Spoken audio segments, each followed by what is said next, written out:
Masih ingin membahas tentang kasus korupsi di tengah pusaran asuransi BUMN, dan mungkin juga ada di antara Anda yang menjadi korban ya sampai saat ini belum bisa mengklaim. Mungkin Bumi Putra, Jiwasraya, kemudian Asabri, dan juga tadi juga kita sempat bahas ada BPJS Ketenagakerjaan ya. Selain BUMN, asuransi apapun itu, mungkin ada yang di antara Anda berkendala, silahkan hubungi kami nanti, bisa bergabung di 3621 853. Untuk membahas tentang hal ini, kita sudah terhubung lewat aplikasi Zoom. Pak Dokter beraktivitas tentunya dari rumah. Tapi memang banyak hal positif sih ya, Pak Anas ya, selama corona ini juga yang kita peroleh. Mungkin lebih banyak berkumpul dengan keluarga juga begitu, Pak Anas? Kan agak ribet. Hmm.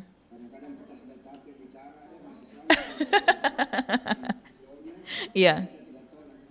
Ah, ada plus minusnya. Oke, Pak Anas, kita pagi ini ingin membahas tentang pusaran ini seperti Asabri dan atau memang perusahaan asuransi ini adalah lahan basah yang bisa saja dimanfaatkan, dan mungkin memang dari kemarin-kemarin dimanfaatkan oleh oknum tertentu, tapi baru ketahuan sekarang. Ini gimana nih Pak Anas?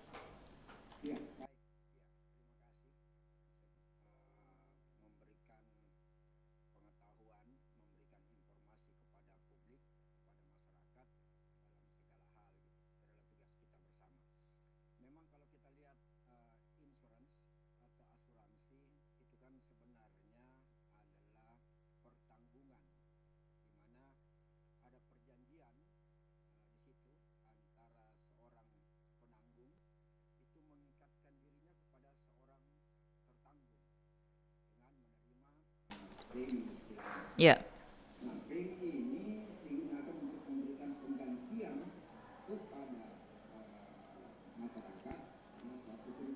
Hmm.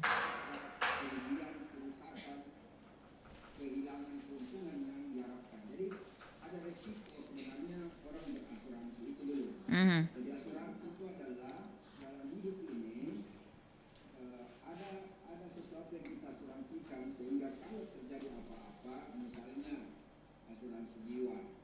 Mhm.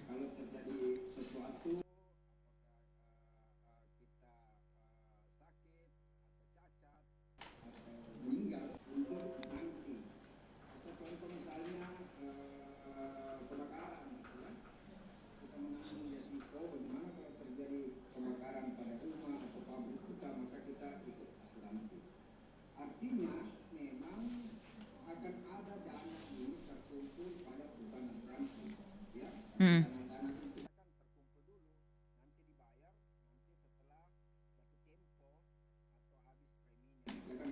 Oke.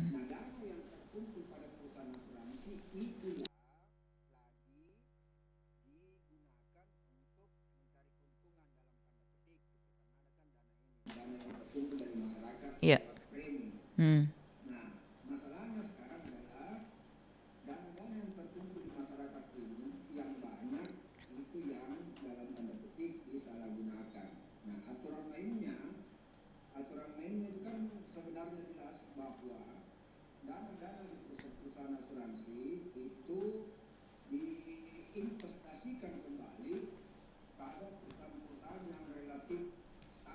Mhm. Iya. Ya.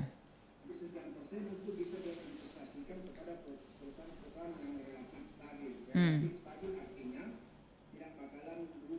Mhm.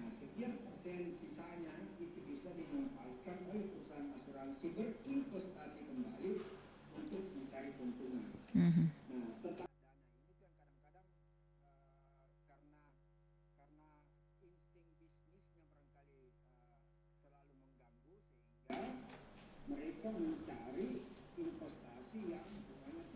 Hmm.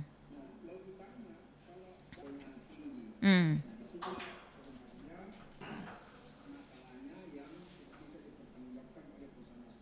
Oke.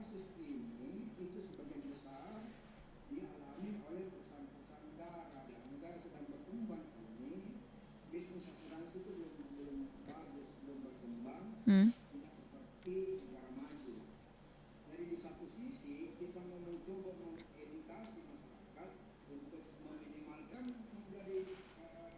Ta- Mhm. Hmm. Hmm.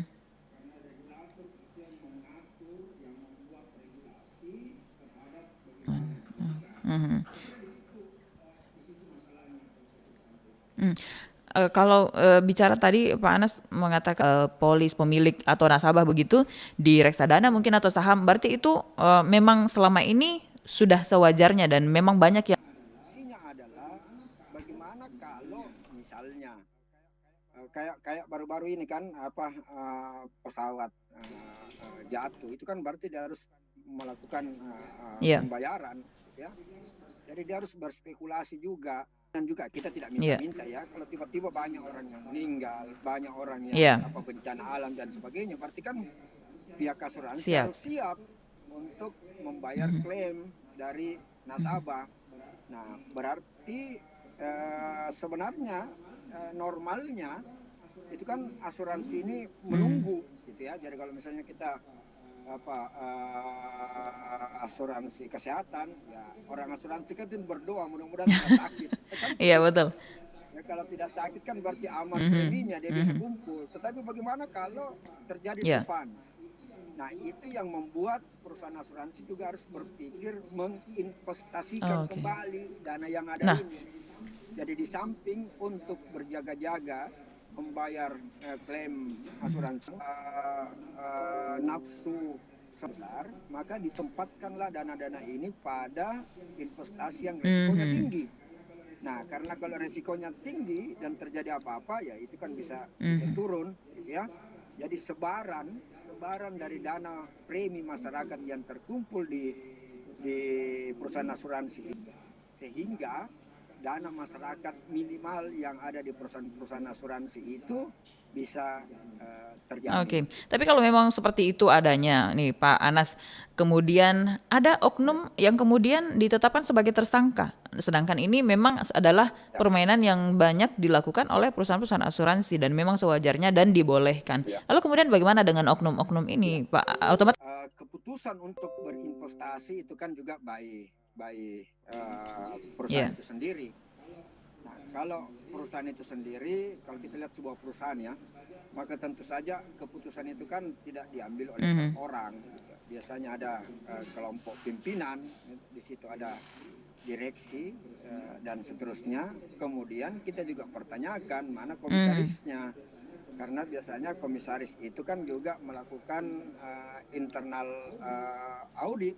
Nah, itu juga bisa kita Mhm. pertanyakan sehingga level atas Mhm. gitu. Memang individu yang melakukan aksi di dalam pembobolan dana-dana Mhm. premi ini bisa saja gitu yang dilakukan oleh Oke. oknum atau Mhm. individu, tergantung hasil pemeriksaan. Saya tidak bisa komentar karena saya tidak tahu bagaimana hasil Baik. pemeriksaannya, tapi mungkin saja seperti kasus uh, bank dulu yang di Surabaya itu kan Mhm. juga memang ada keputusan di dalam berinvestasi itu diambil oleh pimpinan perbankannya, tetapi rupanya ada juga yang by Mhm. oknum gitu. Jadi oknum yang menyalahgunakan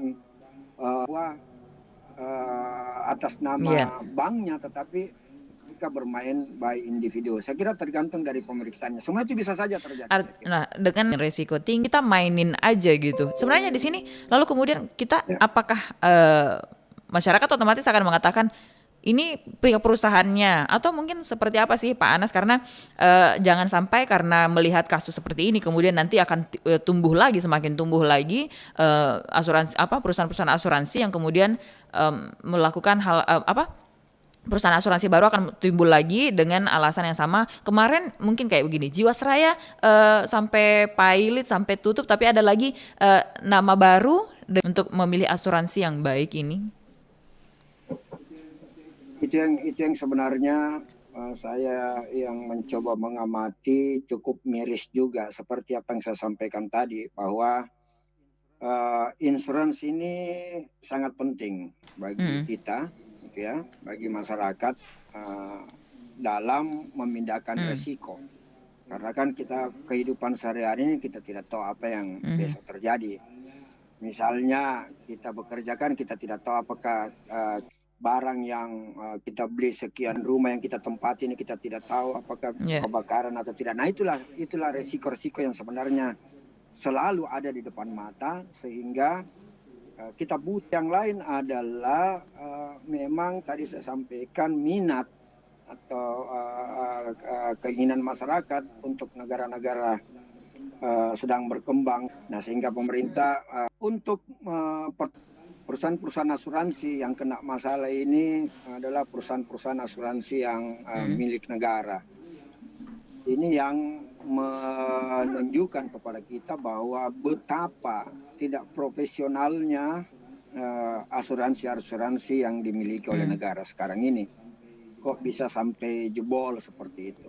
Nah, ini juga kita bisa pertanyakan bagaimana rekrutmen dari pimpinan Oke. asuransi itu sendiri gitu. Apakah memang mereka mempunyai track record di dalam Mm, perasuransian, termasuk sebenarnya yang paling paling pertama bisa mengetahui kasus ini adalah iya. orang dalam sendiri yang memang berfungsi sebagai audit Ya, Pak Anas. internal, kan Oke. bagi-bagi.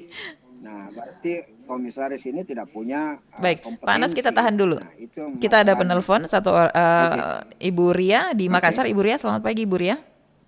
Iya, selamat pagi Iya, Ibu Karnila, Pak iya. Anas, narasumber. Diceritain ini Ibu Ria ikut asuransi. Kan ikut asuransi Bumi Putra itu sudah preminya sudah dapat, karena kan saya ikut asuransi beasiswa. Hmm, Jadi ikut asuransi beasiswanya itu waktu anak saya itu masuk SD hmm, sudah dibayarkan, kemudian masuk SMP sudah dibayarkan, SMA sudah dibayarkan, dan yang hmm, terakhir ini akan jatuh tempo secara keseluruhan di 2018 bulan 8 kemarin. hmm, Jadi sebelum jatuh tempo sudah datang, karena kan saya tidak bayar langsung ke sana tetapi melalui kurir dari Bumi Putra. hmm.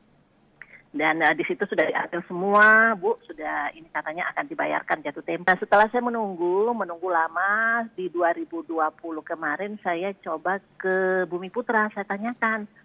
Saya bilang bagaimana, ini kan berkasnya sudah masuk, tinggal Oh, ini dicairkan 2018, informasinya. dari Iya, 2018 Ibu dari Ria ya. Iya, dari Terus, 2018. Antri hmm, katanya, hmm, ini hmm, antri hmm. Bumi Putra. Saya tanyakan. Jadi saya bilang, terus terang saja Pak, Bu, terus terang jangan disimpan-simpan. Oh iya, memang perusahaan kita ini lagi sakit, Oh, begitu. oke. Iya, terus Hmm, saya bilang, lalu bagaimana penyelesaiannya? Dia bilang, sekarang kita ke ini tadi, OJK.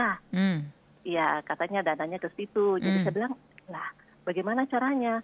Akhirnya dibilang sabar saja Bu, sabar saya Bu. Dan saya ini bersyukur Pak Anas karena ada interaktif seperti ini di RRI. hmm. Ya, seperti sampai sekarang belum dibayarkan dan Oh, sampai sekarang belum dibayar ya Ibu Ria ya, klaimnya. Halo? Oke. Ini mungkin jaringan ya terputus Ibu Ria. Intinya bahwa Pak Anas, Ibu Ria tadi ini dia masuk di Bumi Putra asuransi pendidikan anak, tapi sampai sekarang belum dibayar klaimnya. Padahal ini dari 2018. Nah, tentunya kalau dikatakan tadi Bumi Putra berarti kita tentunya jadi apa ya istilahnya semakin tidak percaya lagi mungkin begitu ya Pak Anas. Akhirnya ketidakpercayaan itu akan terbentuk di tengah masyarakat. Nah, untuk sedangkan banyak pihak swasta mungkin yang sebenarnya mereka amanah begitu. Akhirnya, Bisa saya sampaikan terkait kasus Ibu Ria ini, mengingatkan saja kepada pemirsa yang mendengar dan melihat di pagi hari ini adalah asuransi itu kita perlukan, ya. Tetapi tentu saja kita harus berhati-hati. Yang pertama adalah memilih perusahaan asuransi itu. Kemudian biasanya kan itu asuransi kita dihubungi oleh SPG atau apa namanya gitu. Nah, itu juga harus kita hati-hati mencari identitas yang benar gitu. Kemudian setelah itu jangan lupa ada kontrak yang namanya polis gitu. Nah, di polis itu semua klausul Mhm. tertera dengan baik.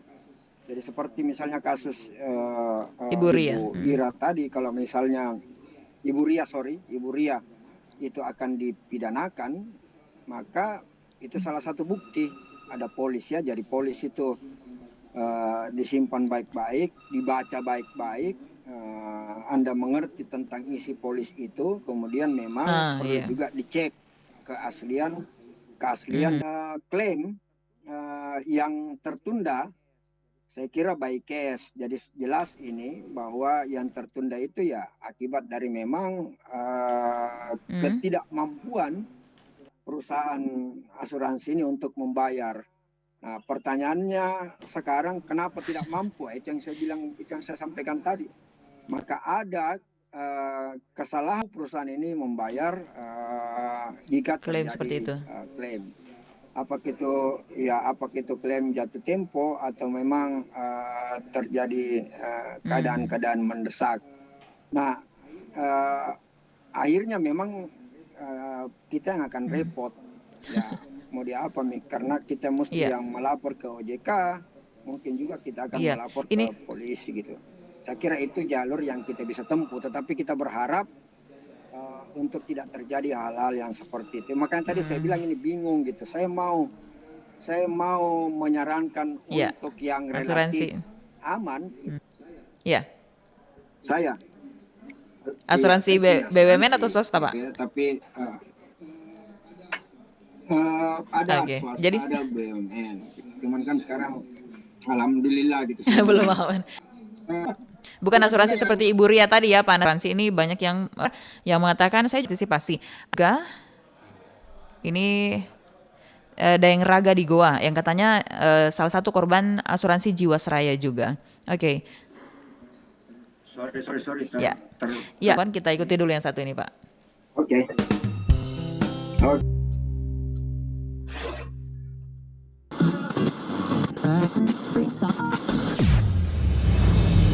Lintas Makassar Pagi, Pro 1 RRI Makassar, Kanal Inspirasi. Mendengar kita masih di Dialog Interaktif Lintas Makassar Pagi. Kita masih bersama Pak Anas, masih bersama kita di pagi ini ya. Silahkan. Yaitu Bakri. Ya, Oke. Nah, Ibu Ria dengan yang asuransi Bumi Putra ini bagaimana, Bu? Ada keluhan udah selesai atau belum bisa diklaim atau seperti apa nih, Bu? Belum, ini kan lah. Terus katanya Ibu tunggu aja, simpan nomor telepon nanti dihubungi. Tapi sampai sekarang belum pernah dihubungi. Dari tahun berapa, Bu? Dari asuransinya? Iya, ikut asuransinya dari tahun berapa? Dari tahun putri saya itu kalau nggak salah kelas 2 SD. Kelas 2 SD ya sekitar 10 tahunan lah. Bumi Putra ya? Sekarang anak saya kan udah SMP kelas 1. Nah, ini terakhir tamat SD dapat, tamat saya selesai SD kan itu sudah bermasalah. Nah, sebelum bermasalah, sebelum saya klaim, saya sempat mau mundur. Jadi saya bilang, saya mau mundur karena saya dengar-dengar di Kalimantan, saya lihat di TV sudah bermasalah. Saya biar tidak selesai. Jadi saya mau tarik uang yang separuh, yang saya sudah masukkan, tidak apa-apa dipotong berapa kan. Ya kan lumayan, setiap bulan itu saya bayar 650-an. Oke. Nah, selama 10 tahun kan lumayan. Iya, tapi tidak bisa ditarik, Bu ya? Nggak bisa. Lagi proses. Sementara lagi proses itu katanya boleh. Saya sudah kumpulkan berkas yang diinginkan. Saya datang di Bumi Putra Ratulangi ya. Nah, terus saya disuruh nunggu sampai sekarang nggak ada. Sampai sekarang nggak ada. 1 tahun lebih. 1 tahun lebih. Dan yang saya heran, Bumi Putra itu tidak terungkap itu. Padahal banyak di belakang saya kejadiannya seperti ini.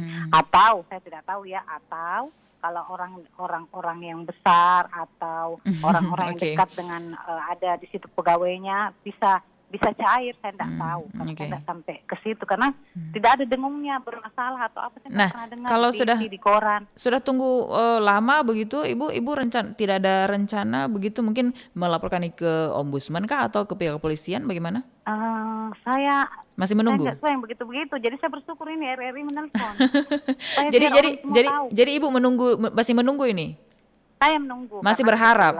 Saya masuk asuransi itu juga kebetulan saya tetangga saya juga kan. Saya itu tipenya biasa ya masuk aja kasihan sama yang ini kerjanya ini. Kemarin saya juga berkasus dengan Bakri Brothers yang punya asuransi itu. Jadi kasusnya begini. 2 tahun saya ikut asuransi, itu kan rencananya 5 tahun, itu per bulannya 4 juta. Oke. Nah itu bermasalah, tapi tidak ribut. Katanya mau dibayarkan, tapi saya syukur dibayarkan tapi tidak full, karena dipotong administrasi bla bla bla, walaupun itu sekitar 5 tahunan baru terbayar. Oke, berarti Ibu ini tipenya sabar begitu Bu ya, nunggu pencairan. Nah, karena saya prinsip saya kalau memang bukan rezeki saya memang mau untuk lari ke sana, saya Baik. saya mungkin begitu. Tapi sampai saat ini saya sudah tidak percaya dengan asuransi. Baik, Ibu Ditawarin Widya. asuransi saya sudah tidak mau. Karena saya Siap. sudah kapok ini 2 kali. Oke, siap. Baik, terima kasih Bu Widya sudah bersama Iya, kami pagi ini. sama-sama. Iya, Iya, selamat pagi. Pagi kalau mau berasuransi. Padahal Iya, itu yang saya khawatirkan. Jadi saya prihatin juga mendengar cerita. Jadi memang kalau kita lihat sekarang itu kan model asuransi itu memang akibat dari kedekatan emosional yang dilakukan oleh pegawai-pegawai asuransi yang door to door, itu yang akhirnya bisa meningkatkan masyarakat untuk berasuransi. Itu sebenarnya bagus ya. Memang awalnya saya kira beberapa juga penelitian menunjukkan bahwa untuk masyarakat yang negara sedang berkembang memang belum siap untuk berasuransi. Tetapi itu tadi akibat dari begitu gencar pekerjaan mahasiswa saya yang telah selesai itu paling gampang menjadi agen asuransi, itu paling gampang. Setiap hari mereka rekrut ya, karena memang model pemasarannya itu door to door. Kemudian untuk ibu ini sebenarnya ini bukan persoalan, ini hak ya. Jadi ini hak. Jadi tidak bisa juga modelnya kita menunggu saja. Ini adalah hak yang harus kita perjuangkan.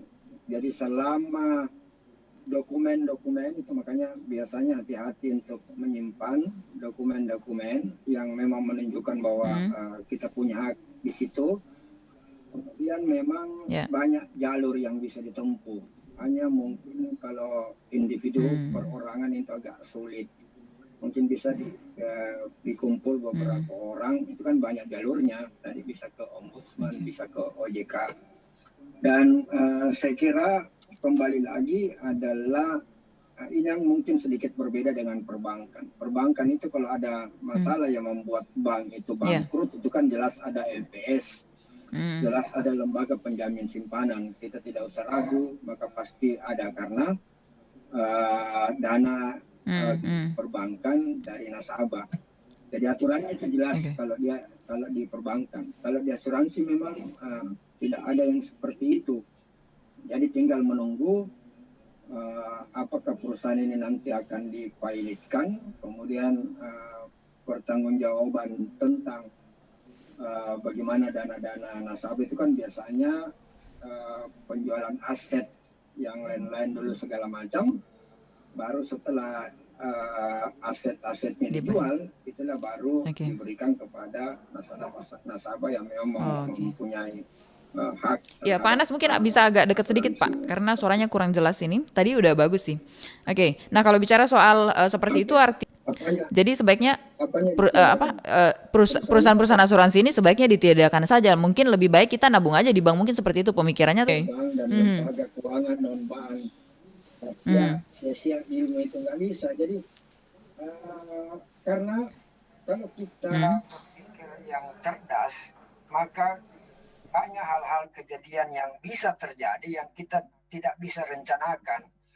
Nah, kalau terjadi sesuatu di kemudian akan resiko kita petan, kemudian tiba-tiba pekerjaan saya tidak bisa bekerja lagi, maka bagaimana menghidupi keluarga? Nah, itu yang di take over oleh asuransi. Nggak bisa juga, termasuk tadi saya contoh kebakaran atau pengiriman barang segala macam, itu ada asuransi, harus ada resiko yang menanggungnya, dan perusahaan itu tidak bisa menanggung semuanya. Nah, sekarang masalahnya tinggal kepada regulasi kan yang harus kita perketat, selalu melakukan monitoring, selalu melakukan kontrol. Kok dia tidak bisa mendapatkan katakanlah semacam early warning gitu. Kok dia tidak bisa dapatkan bahwa tiba-tiba nanti nanti betul-betul jatuh baru ketahuan. Nah, itu juga saya kira dipersoalkan juga oleh masyarakat gitu. Di mana ini regulasi. Kok bisa nanti jatuh kayak gini, akhirnya masyarakat kan kehilangan perusahaan asuransi bisa mandat begitu nantinya ke depan ini Pak? Ya sama juga sebenarnya kasus-kasus investasi bodong gitu ya. Kok bisa terjadi? Nah, kan karena yang kita jaga kan sebenarnya kerugian yang terjadi pada masyarakat gitu ya. Jadi asuransi masyarakat yang rugi, investasi bodong juga masyarakat yang rugi. Nah, ini beberapa keinginan untuk membubarkan OJK-nya, bukan membubarkan asuransinya, mengembalikan OJK ini ke lembaga sebelumnya kan. Kalau dulu kan asuransi itu di bawah naungan Departemen Keuangan. Nah, itu kan menunjukkan bahwa bapak-bapak di DPR sana kan juga melihat bahwa kurang efektif pengawasan yang dilakukan oleh OJK, padahal itulah tugasnya sebagai regulator. Nah, itu yang sangat kita sayangkan dari segi regulasi yang harus dibuat sedemikian. Harusnya tidak, ini sangat tergantung jurnalisme.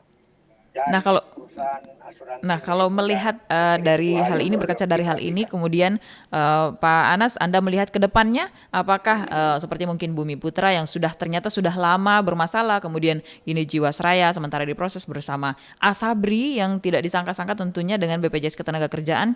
Kalau melihat istilahnya sih kayak meramal masa depan nih Pak Anas, kira-kira dari perusahaan-perusahaan asuransi ini apakah masih akan bertahan ke depan karena memang mereka di bawah naungan pemerintah, atau mungkin nantinya baik dari internal perusahaan itu sendiri, karena hampir semua perusahaan itu kan mempunyai pengawasan internal dan juga tentu pengawasan eksternal yang dilakukan oleh otoritas gitu ya. Nah, kemudian kita juga tidak bisa menutup mata bahwa banyak juga masyarakat yang sudah menikmati dalam tanda petik asuransi ini kan, seperti misalnya kasus pesawat gitu ya, kan ada istilahnya dana santunan itu kan akibat dari asuransi gitu ya. Kemudian banyak perusahaan juga yang sangat tertolong karena ada resiko yang tidak diharapkan, tetapi karena dia berasuransi sehingga bisa meminimalkan kerugian yang dia miliki. Saya kira itu tidak bisa juga kita menafikan. Asuransian di negara kita ini sudah luar biasa, asuransi seperti itu. Dan tanggung jawab kita bersama tentu saja karena asuransi ini adalah alternatif, alternatif investasi. Alternatif, karena dia alternatif itu adalah pilihan, gitu ya. Nah, saya kira itu juga perlu kita pertimbangkan, dan bagi saya yang terutama adalah merapikan kembali regulasi. Jadi dengan jika ada regulasi yang baik, pengawasan yang baik, bisa saja Bumi Putra, mungkin Jiwasraya maksud saya, kemudian Asabri, dan ini masih bisa bertahan ke depan begitu ya, Pak Anas ya? Oke, tapi bagaimana mengembalikan kepercayaan masyarakat, Pak, kalau sudah seperti ini? Kemudian mungkin, perusahaan asuransinya masih bisa bertahan, tapi kepercayaan masyarakat sudah tidak ada, dengan demikian bahwa tidak ada lagi yang akan mau asuransi jiwa, mungkin asuransi pendidikan tidak ada lagi, mungkin lebih ke asuransi yang lain. Nah, ini bagaimana, Pak? Nah, itu yang saya pikir sangat berat sekali, karena kalau kita tanya, jujur kita tanya sekarang ini, saya kira kalau kita tanya 10 orang mungkin 9 orang yang memang tidak tertarik untuk berasuransi sebelum ada kasus gitu. Sebelum ada kasus, karena menabung. Hanya saja karena kita ini kan kurang disiplin. Nah, kita kurang disiplin sehingga kita tidak bisa menabung sebenarnya tiap secara reguler gitu ya. Tapi kalau kita berasuransi itu didatangi, ditelepon segala macam kalau terlambat membayarnya. Jadi dari sisi itu sebenarnya bagus. Dari sisi itu sebenarnya Untuk masa bagus. depan. Jadi kita sebenarnya menabung untuk masa depan yang kita tidak tahu apa yang akan terjadi, gitu ya. Nah, terutama asuransi-asuransi yang konvensional. Tapi saya kira bisa berbalik ini keadaan, karena jangan lupa Ya. asuransi kan juga ada yang syariah. Nah, mungkin dengan kasus seperti ini, mungkin ya, saya belum lihat juga datanya, tetap mungkin bisa lebih berkembang dan bergaung ini insurans syariah, gitu ya, di sisi yang di sisi lain, gitu maksud saya. Kemudian ya, yang bisa mengembalikan kondisi perasuransian ini minimal kembali normal, ya saya kira tugas kita bersama, terutama tugas yang memang stakeholders yang ada di situ, kembali melakukan sosialisasi, kembali menyampaikan hal-hal yang positif terhadap masyarakat dengan menunjukkan bukti. Sudah Karena terlalu publik sekarang kan tidak bodoh lagi. Segala macam informasi itu dia bisa dapatkan. Jadi untuk memilih asuransi itu kan dengan mudah, dengan bantuan googling, dia bisa googling gitu, dia bisa cek. Dan itu juga menjadi untuk mengetahui. Oke, pengetahuan bagi masyarakat gitu. Ya. Tapi jadi susah juga kalau BUMN, karena dia pikir kan ini milik negara, tetapi juga dia bermasalah, itu yang menjadi masalah. Dan saya kira agak berat memang, tapi saya kira mudah-mudahan bisa kembali normal lah, untuk saling menguntungkan. Dan Iya, Pak Anas, yang terakhir ini Pak Anas, apa yang disarankan sebaiknya bagi mereka yang akhirnya tidak bisa mengklaim lagi, khususnya mereka yang seperti Ibu Ria tadi dan juga Ibu Widya sampai sekarang masih terus menunggu, apakah mereka sebaiknya harus terus menunggu saja, kemudian atau memang sebaiknya mereka harus melaporkan, atau seperti apa nih Pak Anas? Iya, karena seperti saya katakan tadi, ini adalah hak, gitu ya. Dan hak itu jelas tertera dalam perjanjian polis. Jadi selama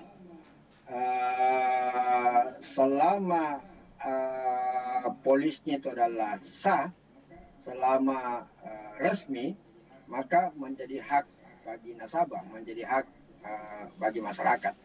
Dan karena itu hak itu harus dicari, karena itu hak itu harus dituntut. Nah, memang banyak jalur yang bisa dilakukan, hanya memang negara kita kan ini memang agak banyak urusannya untuk kalian seperti itu, gitu.